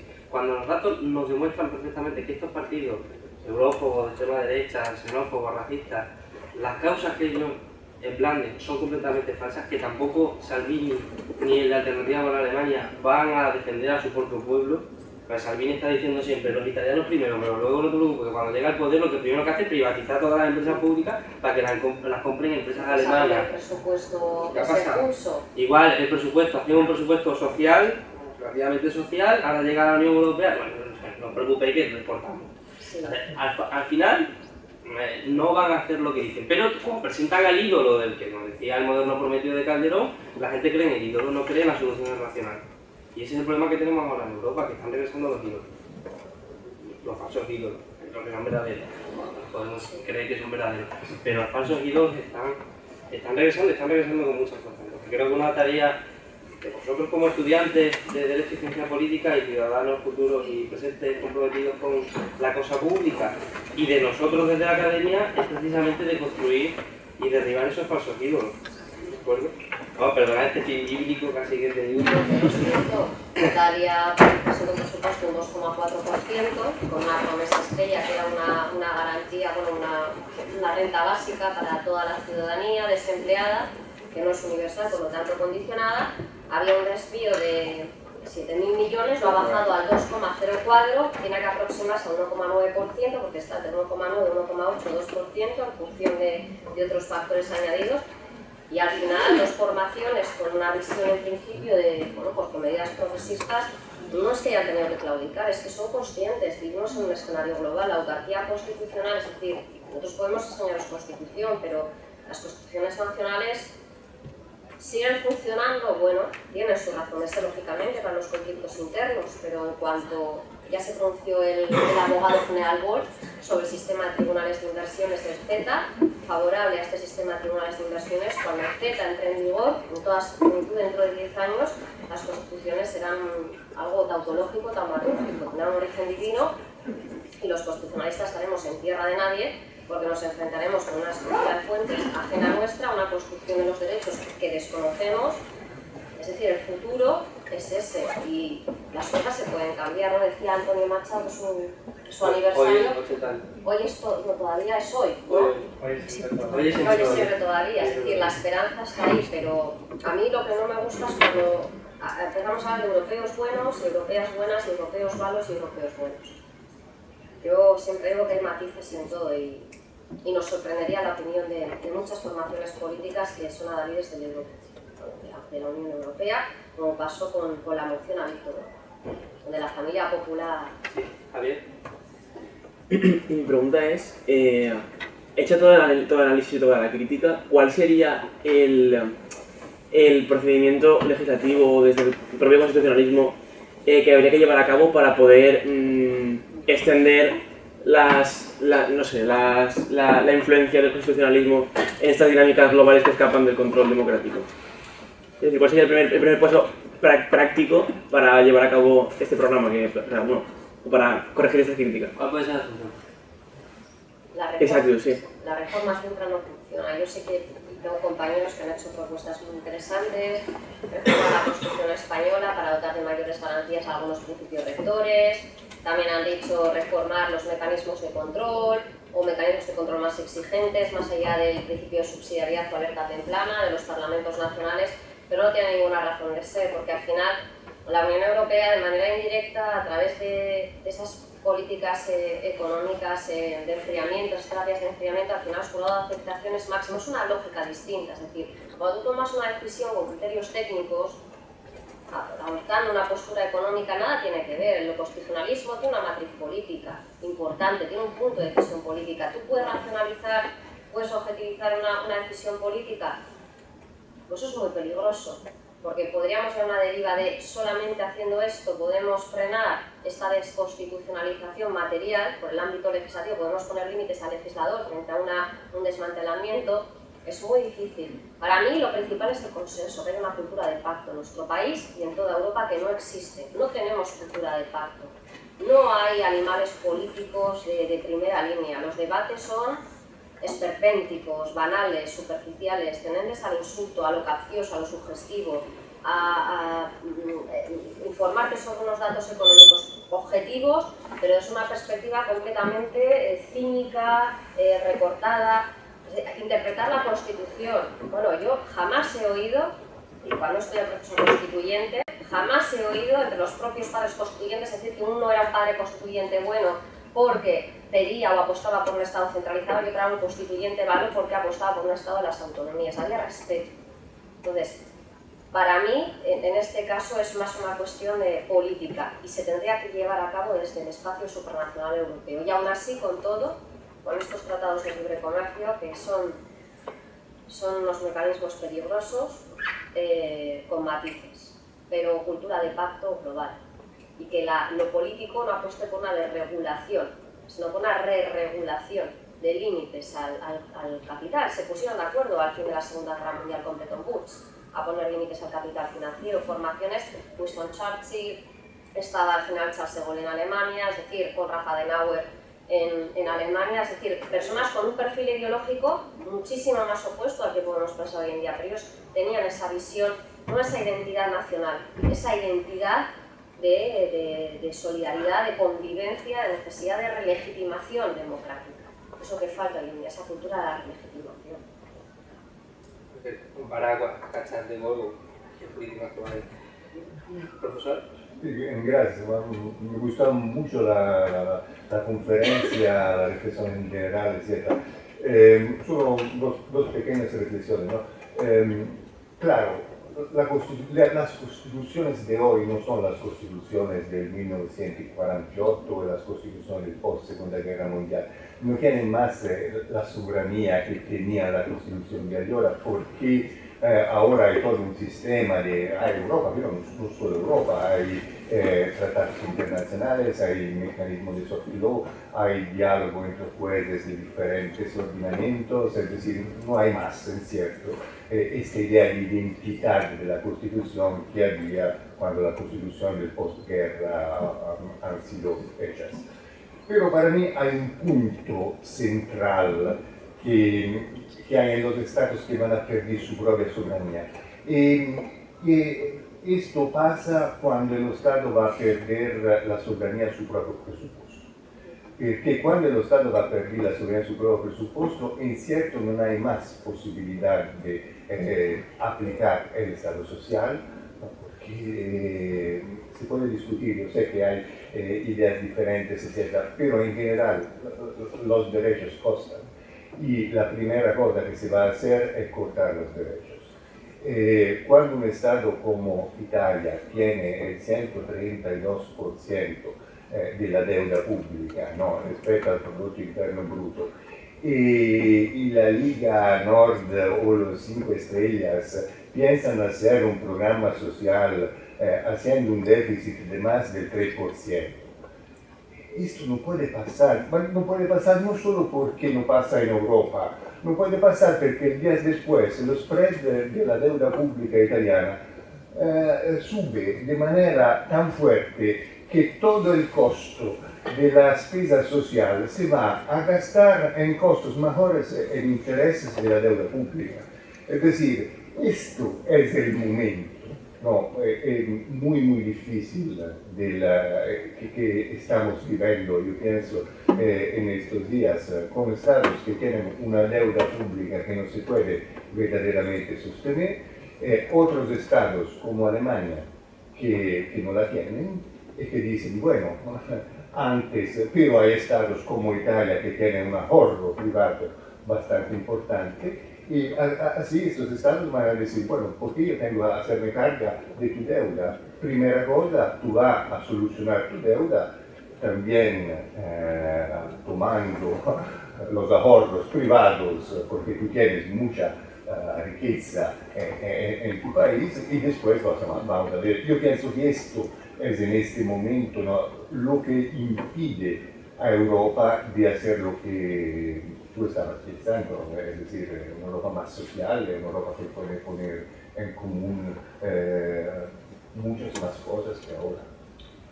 Yo comparto mucho las ideas que estás lanzando, pero yo siempre pongo un ejemplo y es respetuoso. No estoy comparando, no estoy diciendo que haya derechos que valgan más que otros, pero imaginemos que ahora decimos que no se puede votar hasta 2020 en las elecciones generales, porque ya ha habido unas elecciones en 2016, tenemos un presidente.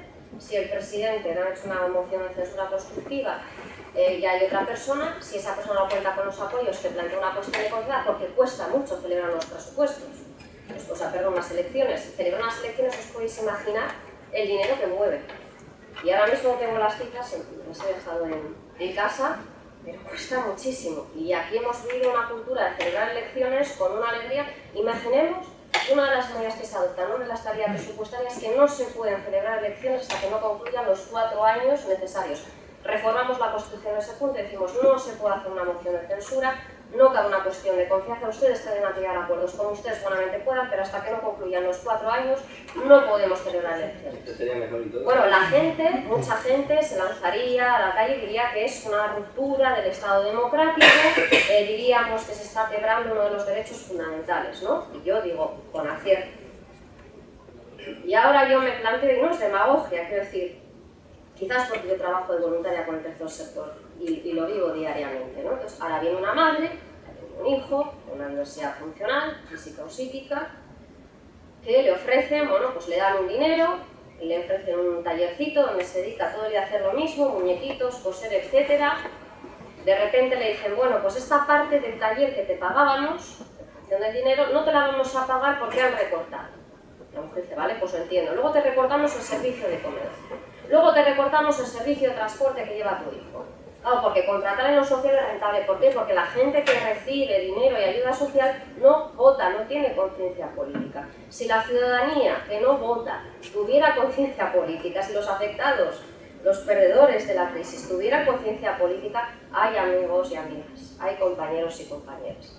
¿Cómo cambiaría la situación? Es igual de anticonstitucional pretender que se cumpla, que no puede haber un mecanismo de confianza o, bueno, un control político al Ejecutivo, mención de censura, cuestión de confianza, como decir que una persona que tiene a su hijo a situación de dependencia tiene que sufrir esos recortes en nombre de la estabilidad presupuestaria. Porque o recortamos en todo o si establecemos una jerarquía de recortes, tendremos que decir entonces que podemos prescindir de lo social, pero no de lo político. Y si defendemos el Estado democrático y el Estado del Derecho, pero nos olvidamos del Estado social, que es lo que hemos hecho, la Constitución se ha quebrantado. Porque no pues una Constitución a la carta como ocurre hoy en día.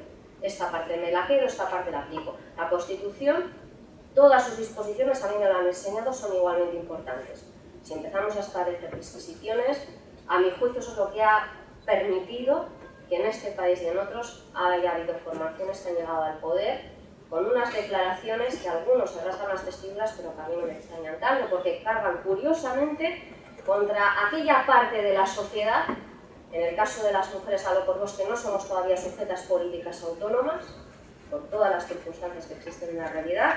En el caso de los inmigrantes, porque no son sujetos políticos activos, sino son regulares y económicamente activos. Pero esa es mi opinión, ¿eh? Pero yo, si hay que mantener la estabilidad presupuestaria, se mantiene, pero yo también quiero recortes. Entonces igual me voy a sumar a la vía, los que apostamos por los derechos sociales, vamos a empezar a recortar los derechos civiles y políticos. A ver cómo... Entonces, ¿qué dice la doctrina mayoritaria? En nombre de la estabilidad. Dos cuestiones muy puntuales. Bueno, una habéis estado tan pesimistas que digo, a ver si la más vieja de aquí de la sala va a poner el dato optimista, pero bueno. Bueno, yo veo que los jóvenes no estáis por el Estado, ni menos por el Estado-Nación, y este soft law que siempre veo aquí, internacional, está muy bien, nos ha llevado a cotas buenas, no las mejores, que vosotros gustaría, pero bueno, sí aceptable. Pero si tenemos derecho, es porque cada Estado se compromete, o sea, no os engañéis, no os engañéis. La Declaración Universal es exactamente la misma para Turquía, para nosotros, para Tanzania, y bueno, creo que se aplica de manera muy distinta. Que todo eso va haciendo cultura y va dejando un poco, bueno, bien, un poco, todo lo que queráis. Pero que eso no va a ningún sitio. Y en segundo lugar, pues para que, vamos a ver, hay mucho por hacer, hay muchísimo por hacer, estoy absolutamente de acuerdo con vosotros. Pero yo que hablo desde la experiencia de niños que no sabíamos lo que era un grifo de agua corriente y que esto no lo hubiéramos imaginado ni en ni como en la Guerra de las Galaxias, esto nada. Es decir, que cuando hubo electricidad, pues, en fin, nos iluminábamos con carburo, que no sabéis ni lo que es, con la capuchina de aceite, que no sabéis ni lo que es, y con cosas así, ¿no? Y tenemos los brazos larguísimos, larguísimos, de acarrear agua de la fuente. Quiero decir, no tengo 200 años, ¿eh? No tengo 200 años. Quiero decir con esto que negar decir que hoy no tenemos Estado social, con todas las dificultades, y con todo lo que nos queda, que, hombre, a mí, no sé, yo me acuerdo de mis abuelos, que sí que no tenían ni sabían. Siempre cito a Ignacio Silone, porque es un seudónimo de un comunista cabal que cuando conoció el comunismo se volvió, pero no a Italia, porque los fascistas lo buscaban y de hecho mataron al hermano por error, y se fue a Suiza, que dijo, bueno, aquí no son ni una cosa ni otra, porque si no... siempre cito este caso, ¿no? Hombre, tenemos la mejor sanidad del mundo, sanidad para todos, no sé cuándo la pagaremos, ni sé, pero vamos, que muchas veces la deuda no viene solo de que nos llevamos el dinero en bolsas de basura a casa, es que la sanidad, yo que estoy ahora muy metida ahí, os digo que con gusto daría la mitad de mi salario y el de todos los universitarios, que no hacemos falta ganar, o para poco, porque lo de la sanidad es para ver. Eso sí que es masificación y no esto que tenemos de tener. Por tanto, hombre, las pensiones, pues nada.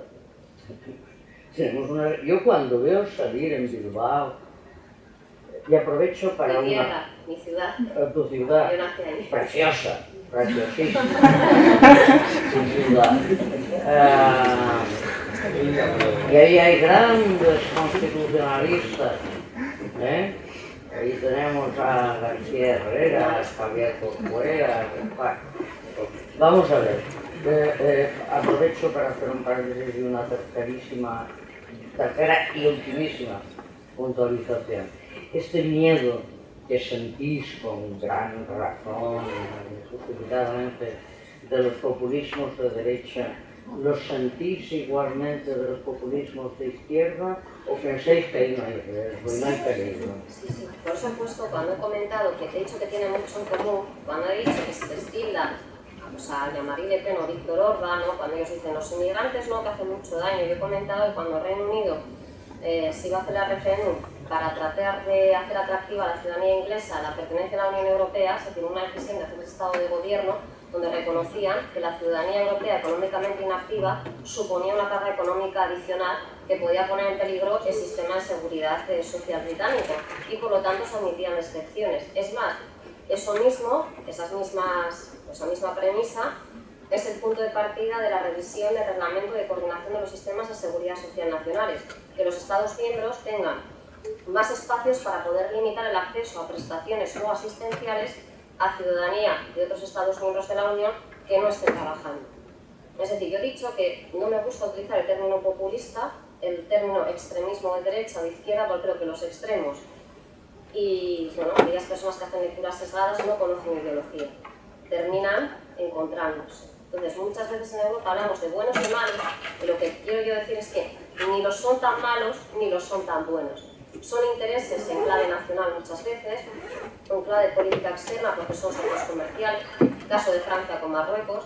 Mi pareja es agricultor de producción integral y está sufriendo profundamente el acuerdo de libre comercio en materia de frutas y hortalizas con el Reino de Marruecos, porque allí los productos no tienen las garantías de trazabilidad y seguimiento que tienen, por ejemplo, el Reino de España, hace que el tomate ramo sea más barato y que le estén pagando 80 céntimos y les sea más rentable llevarlo a un comedor social el tomate sobrante que venderlo en un mercado.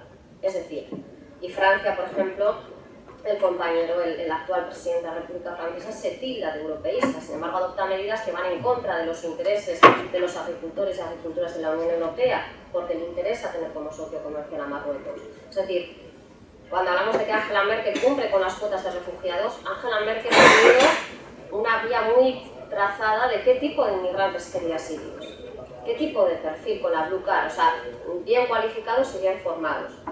Cuando el Reino Unido ha dicho que un rumano o una rumana suponía una carga competitiva para su sistema, era perfectamente consciente el Premier británico que no era cierto, pero necesitaba justificarse hacia capas empobrecidas de la población en barrios tradicionalmente votantes del Partido Conservador.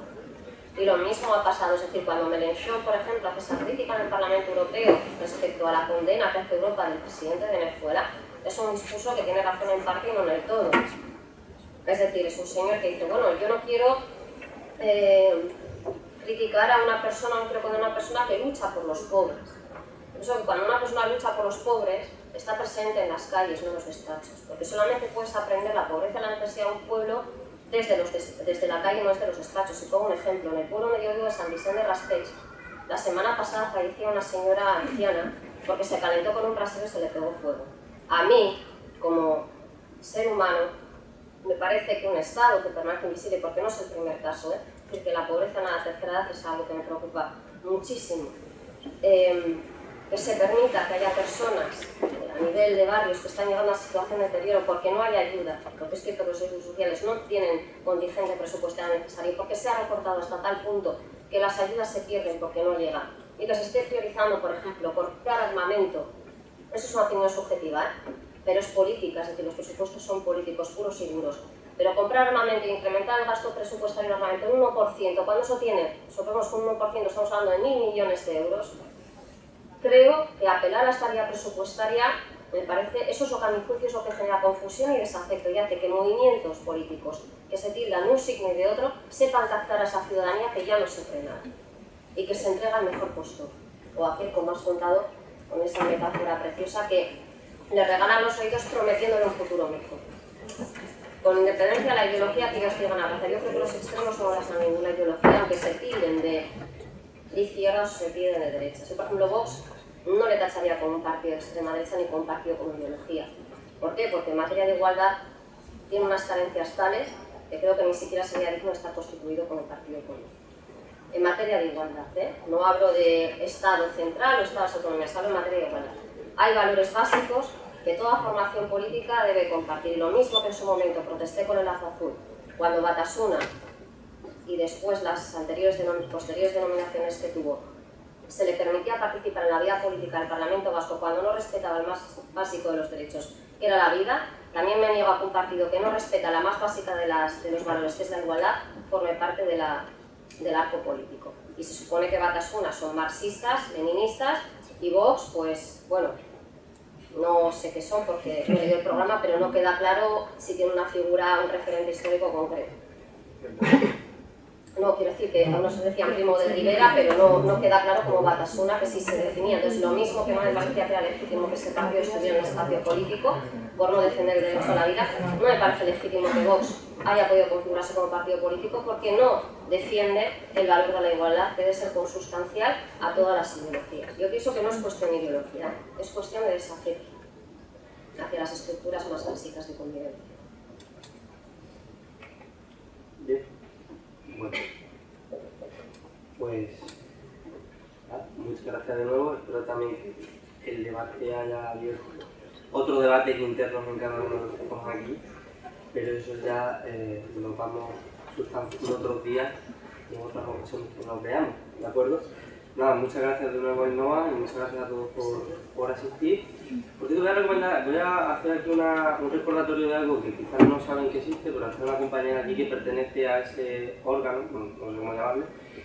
La Facultad de Derecho tiene una clínica jurídica en la que pueden participar una clínica jurídica que trata temas de derechos sociales, de asistencia jurídica a personas que no tienen una asistencia jurídica privada garantizada, y los que participan son estudiantes, podéis ser vosotros perfectamente tutorizados por profesores de esta casa.